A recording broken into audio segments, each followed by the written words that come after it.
Class 9 का अपना हिंदी का बुक है आईसीएसई बोर्ड का साहित्य सागर, उसका चैप्टर नंबर 2 है अपना सियाराम शरण गुप्त का द्वारा लिखा गया है। चैप्टर है हमारा काकी, यानी पाठ है काकी। तो चलो इसको शुरू करते हैं। ये एक बहुत ही अच्छी सी कहानी है, एक बच्चे की कहानी है जिसकी माँ मर जाती है, उस पर माँ की मृत्यु हो जाती है। हाँ, मृत्यु हो जाती है। ठीक है, चलो। उस दिन बड़े सवेरे शामू की नींद खुली तो उसने देखा कि घर भर में कोहराम मचा हुआ है। एक बच्चा है शामू, उसकी नींद खुली तो उसने देखा कि घर में कोहराम मचा हुआ है, यानी रोना धोना चीख चिल्लाहट इस तरीके से मची हुई है। तो उसकी माँ नीचे से ऊपर तक एक कपड़ा ओढ़े हुए कंबल पर भूमि शयन कर रही है और घर के सब लोग उसे घेर कर बैठे बड़े करुण ढंग से विलाप कर रहे हैं। शामू की माँ है, उसकी मृत्यु हो गई है, तो वो वाला सीन बता रखा है कि उसको ज़मीन पर लेटा रखा है कंबल में, उसको कपड़ा या कोई चादर ओढ़ा रखा है और आसपास उसके सब बैठ के रो रहे हैं, विलाप कर रहे हैं। लोग जब उमा को शमशान ले जाने के लिए उठाकर ले जाने लगे तब शामू ने बड़ा उपद्रव मचाया। यानी उसकी माँ का नाम है उमा और बच्चे का नाम है शामू। जब उसकी माँ को शमशान ले जाने लगे तो उसने उपद्रव मचाया, मतलब कि रोया धोया चिल्लाया कि भाई क्यों माँ को लेके जा रहे हो। लोगों के हाथ से छूटकर वह उमा के ऊपर जा गिरा, बोला काकी सो रही है, उन्हें इस तरह उठाकर कहाँ लिए जा रहे हो, मैं ना जाने दूंगा। शामू ने बोला, क्योंकि वो अपनी माँ को क्या बोलता था, काकी बोलता था, तो उसने बोला कि काकी सो रही है, इसे उठाकर कहाँ ले जा रहे हो, मैं इसे जाने नहीं दूँ। तो लोग बड़ी कठिनता से उसे हटा पाए। काकी के दाह संस्कार में उसे नहीं जाने दिया। एक दासी राम राम करके उसे घर पर ही संभाल ले रही। एक दासी ने उसको बच्चे को घर पर ही संभाल के रखा और बाकी का उसका जो लास्ट प्रोसेस होता है वो कर सब लोग आ गए काकी का। यद्यपि चले गए हाँ। यद्यपि बुद्धिमान गुरुजनों ने उसे विश्वास दिलाया कि उसकी काकी उसके मामा के यहाँ गई हुई है, परंतु असत्य के आवरण में सत्य बहुत समय तक छिपा नहीं रह सकता। यानी कि कई जनों ने उनको, क्योंकि वो बच्चा था तो उसको झूठ मूठ बोल दिया कि भाई तुम्हारी मम्मी तो अभी मामा के घर गई है, आ जाएगी। तो इस तरीके से झूठ मूठ भले ही कितना बोल दो, पर बाद में तो कभी ना कभी वो सारी चीज़ें पता लग ही जाती है ना। आसपास के अबोध बालकों के मुंह से ही वह प्रकट हो गया कि काकी और कहीं नहीं राम के घर गई है। हाँ, यह बात उससे छिपी न रह सकी कि काकी कहीं नहीं ऊपर राम के यहाँ गई है। काकी के लिए कई दिन तक लगातार रोते रोते उसका रुदन तो क्रमशः शांत हो गया, परंतु शोक शांत ना हो सका। यानी रामू जो उसका बेटा था वो उसका धीरे धीरे टाइम के साथ रोना तो बंद हो गया, पर अंदर जो उसके मन में जो शोक था अपनी माँ के प्रति वो शांत ना हो सका। वर्षा के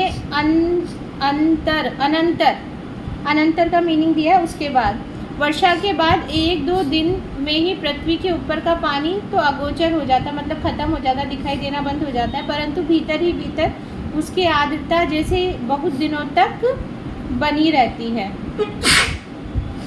यानी बारिश के टाइम में अपन देखते हैं इम्पोर्टेंट है ना। हाँ, वर्षा के अगोचर वाला इसका शायद क्वेश्चन ऐसा कुछ है भी ना तुम्हारी उस वाली बुक में। क्या हुआ, जब बारिश रुक जाती है तो थोड़े दिनों बाद ऊपर का पानी तो गायब हो जाता है, गोचर मतलब गायब, दिखाई नहीं देता, परंतु अंदर इनसाइड तो उसके अंदर उसकी जो आर्द्रता है, नमी क्या रहेगी, बनी रहेगी जमीन के अंदर। शामू के लिए बोला ना, शोक है, बाहर से तो उसका रोना बंद हो गया, लेकिन अंदर से वो बैठ गया, उसके मन में डर बैठ गया है। वैसे ही उसके अंतस्थल में वह शोक जा बस गया था शामू के मन में। वह प्राय अकेला बैठा बैठा शून्य मन से आकाश की ओर ताकता रहता था, मतलब कि एक तरीके से शोक में रहता था ना। एक दिन उसने ऊपर आसमान में पतंग उड़ती देखी। न जाने क्या सोचकर उसका हृदय एकदम खिल उठा। शामू का विश्वेश्वर के पास जाकर बोला, काका मुझे एक पतंग मंगा दो। यानी विश्वेश्वर कौन है यहाँ पर? उसका पापा है। उसके पापा, हाँ, उसके पापा के पास जाके बोला, काका मुझे एक पतंग मंगा दो। पत्नी की मृत्यु के बाद विश्वेश्वर अनमयस्क अन्वेषक मतलब जिसका मन कहीं ना लगता हो, ऐसा हो रखा था। अच्छा मंगा दूंगा कहकर वह उदास भाव से कहीं और चले गए। ठीक है। शामू पतंग के लिए बहुत उत्कंठित था, यानी बहुत ज़्यादा उसको इच्छा थी कि जल्दी से मुझे पतंग मिल जाए। वह अपनी इच्छा किसी तरह रोक ना सका। एक जगह खूंटी पर विश्वेश्वर का कोट टंगा हुआ उसने देखा, अपने पापा का कोट टंगा हुआ देखा। इधर उधर देखकर उसने एक स्टूल सरका कर रखा और ऊपर चढ़कर कोट की जेब टटोली। पैसे लेने चाहे पतंग लेने के लिए, ठीक है ना। उनमें से एक चवन्नी का आविष्कार कर वह तुरंत वहाँ से भाग गए, यानी उसमें चवन्नी यानी 25 पैसे उसको मिल गए। 25 चवन्नी मतलब होता है 25 पैसे, और 8 आने मतलब 50 पैसे होता है, मिले और उसको लेकर वो चला गया।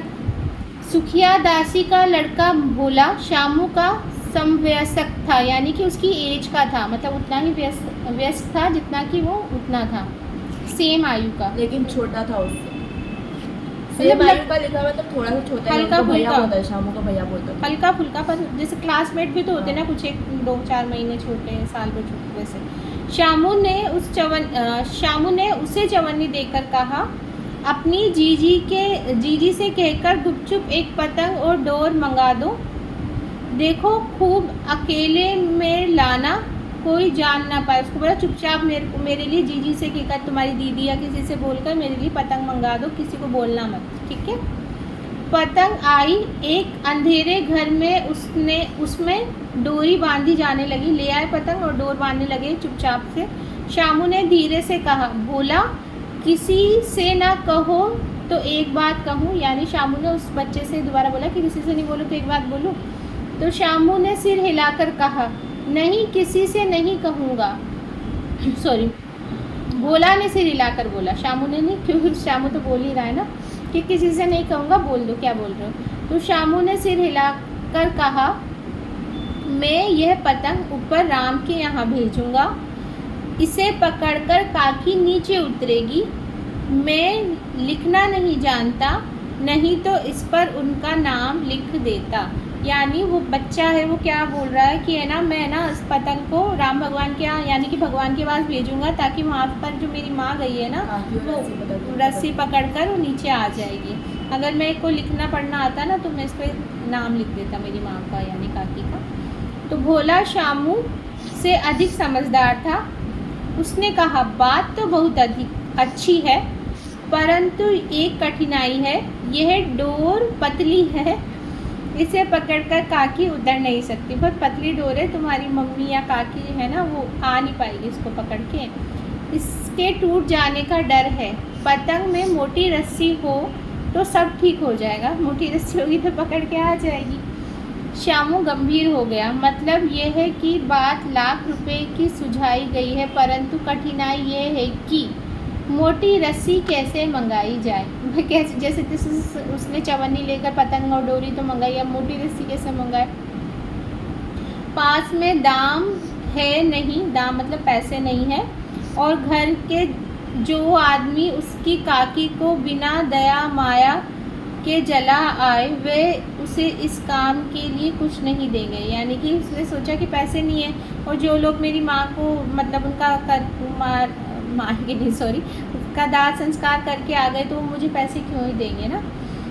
उस दिन शामू को चिंता के मारे बड़ी रात तक नींद नहीं आई, मतलब बहुत देर तक सो नहीं पाया वो रात को। पहले दिन की तरकीब से दूसरे दिन उसने विश्वेश्वर के कोट से 1 रुपया और निकाल लिया। पहले 25 पैसे निकाले थे, फिर 1 रुपया नेक्स्ट डे और निकाल लिया।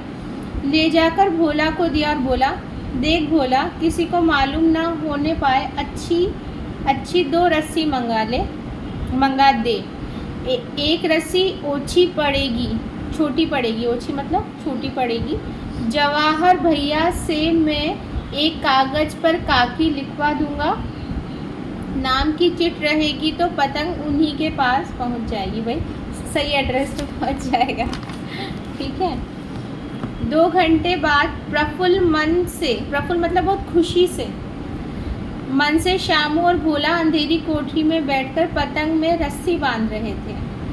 अकस्मात यानी अचानक शुभ कार्य में विघ्न की तरह उग्र रूप से, उग्र मतलब कि गुस्से से एक तरीके से रूप धारण किए हुए विश्वेश्वर वहाँ आ घुसे, यानी कि इसके पापा शामू के वहाँ आ गए और भोला और शामू को धमका कर बोले, तुमने हमारे कोर्ट से रुपया निकाला है? पूछा मतलब कि तुमने मेरे पैसे लिए हैं क्या, कोर्ट से पैसे निकाले क्या?